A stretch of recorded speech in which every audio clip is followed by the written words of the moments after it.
Welcome to another episode of AIM for Resilient titled Letting Everyone Go, ELSA on EWS.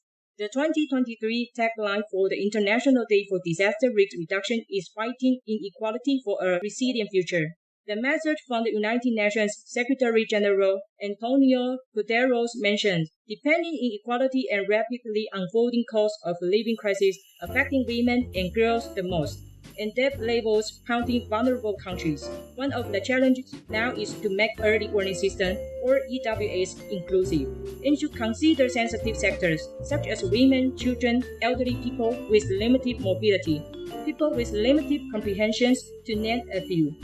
Our episode Letting Everyone Go, ELSA on EWS, or Enhanced Local Social Action on Early Warning System. This episode is presented by Huyong Cho, Ian Boha, and yours truly, Katie Chan, all students of Cohort 4 of the Executive Master in Disaster Risk and Crisis Management of the Asian Institute of Management.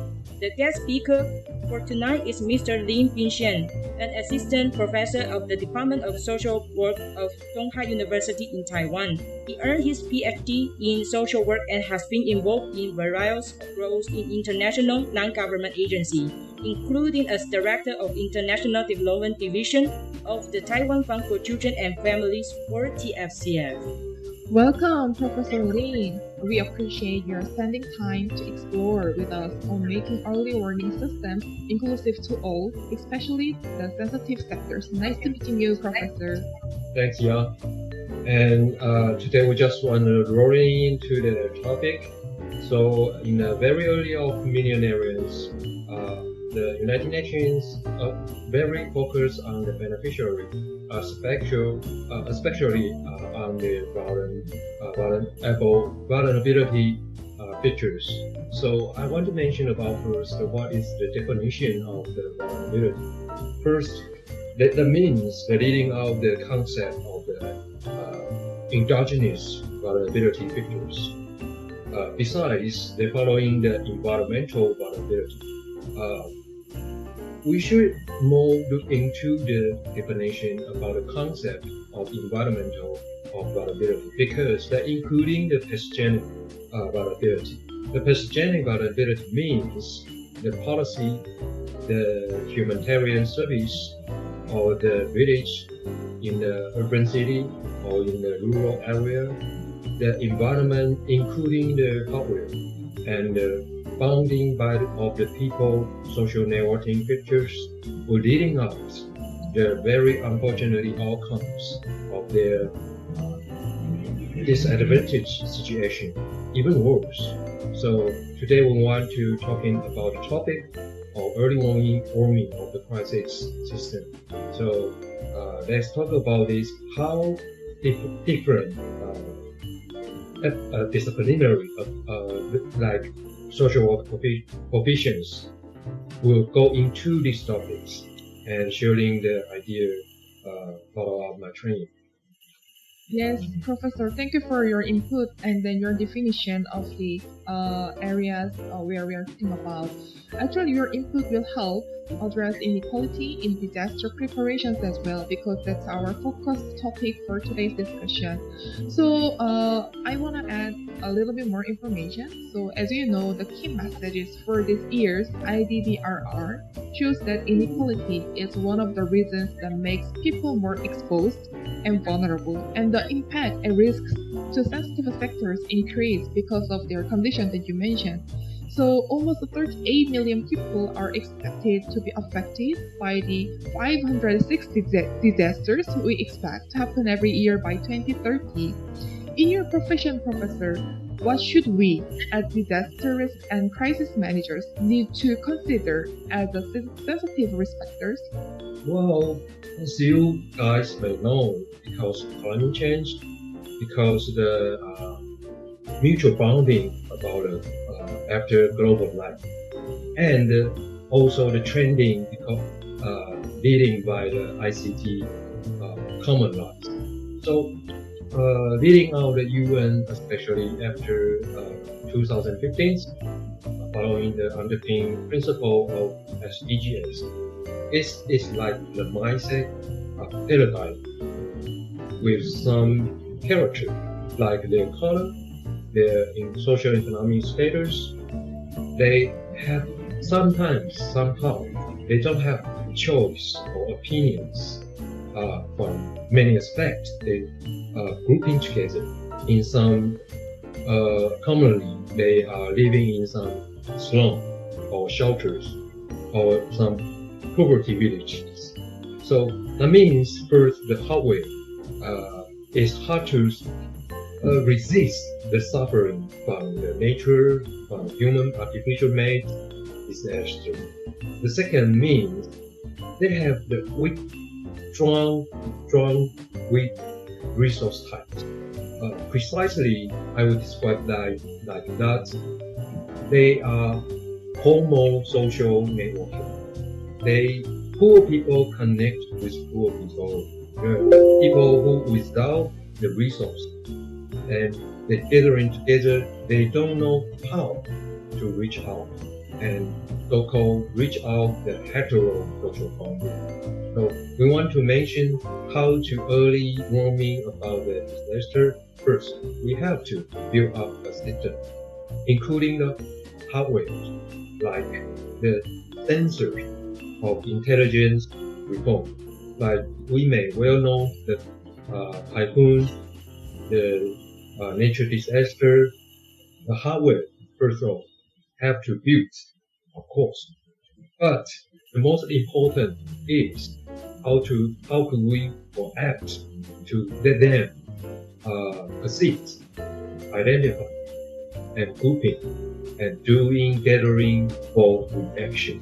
So for human rights based and leading out the empowerment approach as a social work profession, we are especially addressing on the topic about how can we build up the system, so-called social protection system, to let them from the rural village community to the little street bureaucrat to the province level until to the policy nation level, to let them funding.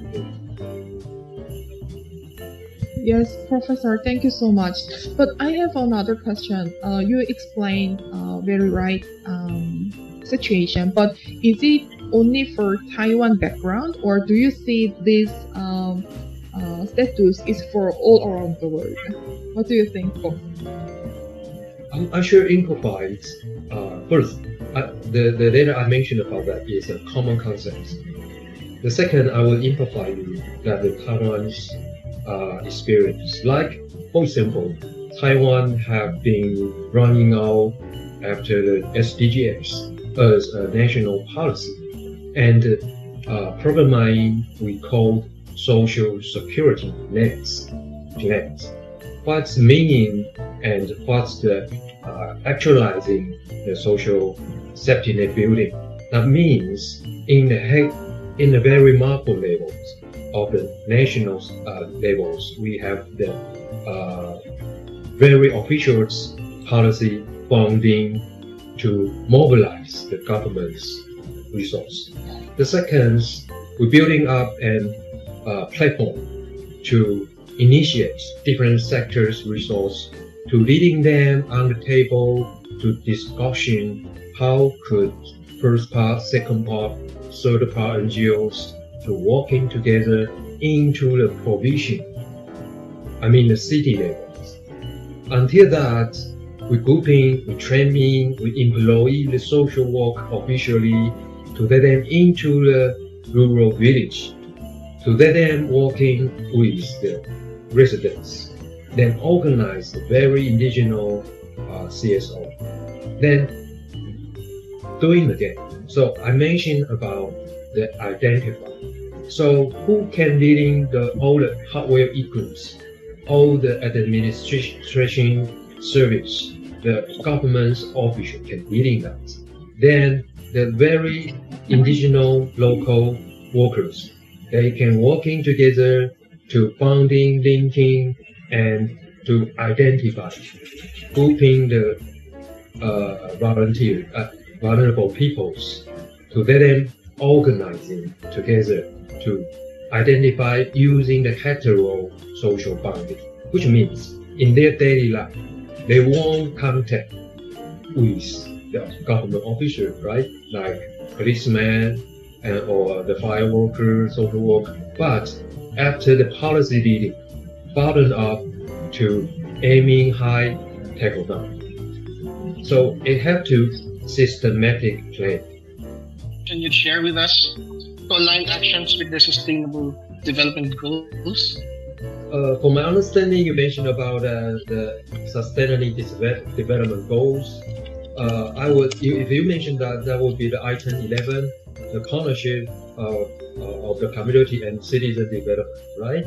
So you have to actualize the item 11. So what's mean the development of the city, urban, and the community, right? You're building up a system, you're bonding them together. You have to officials projects, including different layers, not only nation.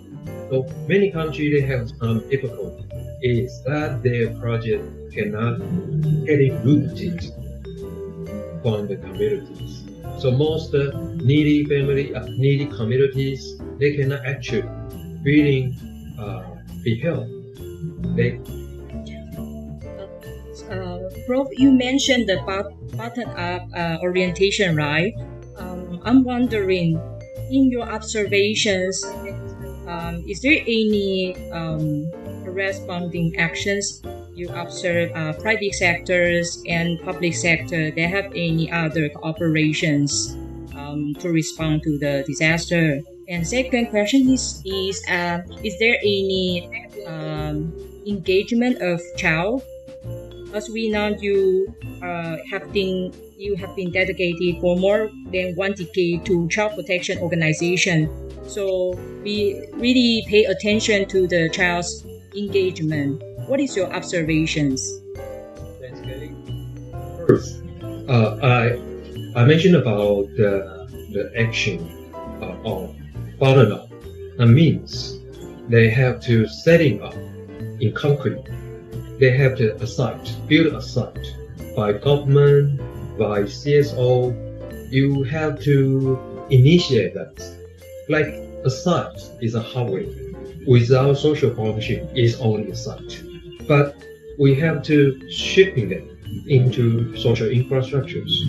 Then the people gathering in some site, we call the community spots. So people can change their situation, they can express how they needs, they can show out how they dealing the difficulties. For all the profession helpers and health professions, to including all the disaster reaction mobilizations, that is the first process. The second one you mentioned about child protection, because child protection in Taiwan is a mandate report service. So a mandate report service, they have already in Taiwan have a very clear manual, including all different sections about police stations, about the domestic violence protections. That all we need to do is how we can integrate it into the community level sites to leading out the very concrete daily problem solving. Thank Prof. Lin. I think what you mentioned here is for the human rights-based practices, not just utilize some tool to forecast or to analyze the weather or climate change, right? So let me have more further questions regarding the child protections. I think in Taiwan it's already, I would say it's detailed and refined, but I still see, in my experience, I still see the gap between child protection and child to respond to the disaster. Do you have any other recommendations what our existing Taiwanese government or private sector, their existing mechanism or practices can consider more for the child to engage further? anytime, any country, any social landscape, people with different sections or different professions, you wish them to work in together. That is always a high level barrier to have to overcome. That's we can understand. We keep knowing that, but the leading out consequence is we have to overcome that for sure. So for me, it's a problem, but in other aspect, that is not a problem at all, because I know communicate with different sections is always a problem, but somehow it's leading out some innovations, ideas, some new resource is like a chaotic. In the field, it's like a chaotic in the field, but you have to know that is the right way to go. You have to get use of that chaotic. That's the first one. And the second one, I mentioned about the human rights aspects, right? Human rights is very high level and abstract, but for social work or any developmental helping professions, have to doing one thing is actualize the human rights and affordance and resource, and we want to dedicate into the community level, because the residents, they cannot actually understand our profession wordings. They cannot fully understand the high level politics, the saying about the SDGs, about the women's rights, about the children's rights convention, so far. So we have to make it concrete, transfer into their daily needs, like foods, like education opportunity, like the supply materials, like the right for their rights to be healed. That is about the wisdom of the workers, the procedure design of our knowings to transfer. They can understand the way they can. I think, can I interpret that is related to risk communications, how to make it more inclusive for the sensitive sectors, how the NGO workers to make those, you mentioned the very professional terminologies or politics, high level, some techniques can be understood by the citizens, even by our children and the elderly and women. Yeah, in a words, you can understanding that is people power service. So without people, it's just some intelligence awareness. That doesn't mean anything. That's it. So I think our time is running out, but I really want to have the last question is, we come back to focus on the early warning systems. So if there's any chance we can improve this early warning system, no matter in Taiwan or in worldwide, what's your professional recommendation to make it more inclusive? I have mentioned about building a bottom-up system is necessary, but the acceptable humanitarian service, the first step is standardize the procedures. So without, maybe you have some funding, but without any procedure to make the report, to let them gathering, that would be nothing. That would be just like informal. Then informal situation is very difficult to leading out or gathering the information for later on the responding of any crisis situation. Can only understand that is an important. Thanks, Prof. Lin. By bridging the gap to make EWS more equitable, we believe the effect of disaster to sensitive sectors can be dramatically reduced. I quote President Nyusi of Mozambique in saying, "Extreme weather events do not need to become disaster."